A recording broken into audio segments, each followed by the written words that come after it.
Courtney Thorn, Chronic Disease Self-Management Coordinator in Addison County. Welcome to the OK, We'll Get Through This COVID edition from the OK, You've Got This Resiliency Program in Addison County. Today, I'm going to talk about SMART goals. Often, we may set a goal, but struggle to follow through on reaching that goal. Usually, this isn't for lack of trying, but rather because we create goals that end up feeling too overwhelming, or because we lack the structure needed to follow through. Next time you want to set a goal, I want you to think about the word SMART.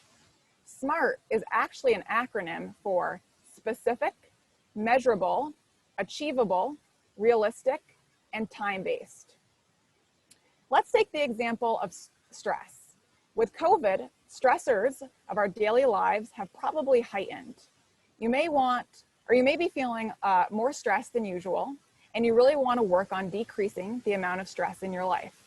How would you create a SMART goal around stress reduction? So you first want to start with the S, which is to be specific. First, think about where you would like to be in 3 months. What would being less stressed look like to you? So let's say you decide in 3 months, you would like to have an established mindfulness practice as a way to manage stress. To make it very specific though, what you say you're going to do is in 3 months, you'd like to regularly meditate 15 minutes per day, 5 days per week. That's the specific part of the SMART goal. Next is M for measurable. How will you track your progress? So you decide to track it by keeping a note on a calendar, either on a hard copy or on your phone. And you're simply going to just write meditated today, each day that you practice. That's the M, which is measurable. Next is A for achievable. How can I accomplish this goal? What actions will you take to reach your goal? So you decide to start meditating for 3 minutes per day for 3 days, starting this week. And then you're going to add 1 day each month over the next 2 months, and 1 minute each week over the course of the next 3 months. By the end of the 3 months, you'll be practicing 5 days per week for 15 minutes. And that feels achievable to you. Is this a realistic goal? That's the next step. Yes, you decide it is a realistic goal. You can do this. And that's the R in the SMART goal.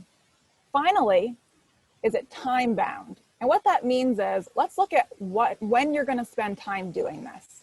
So to start, you're going to ask yourself, when am I going to start doing this? And in this example, you decide to start this week. How long are you going to do it? So like we said earlier, you're going to start by meditating 3 minutes this week for 3 days. Then you're going to add 1 minute each week and 1 day each month. What days are you going to start doing this? For now, you've decided to start on Sundays, Tuesdays, and Thursdays. And then you'll decide which days to add at the beginning of each month. What time of the day works best for you? Probably lunch break, when you have some free time, and you can start by doing this just 3 minutes each day out of your lunch break. That feels realistic to you. After 1 month, you're going to reevaluate the goal. And you're going to ask yourself, does this still feel realistic, or do I need to change anything? And if you do need to change anything, then you'll make that change to something that feels more realistic to you. It's important to remember that goal setting is not set in stone. You can always reevaluate and change it. I hope you found this video on creating SMART goals to be helpful. Remember, we'll get through this, and you've got this. Thanks.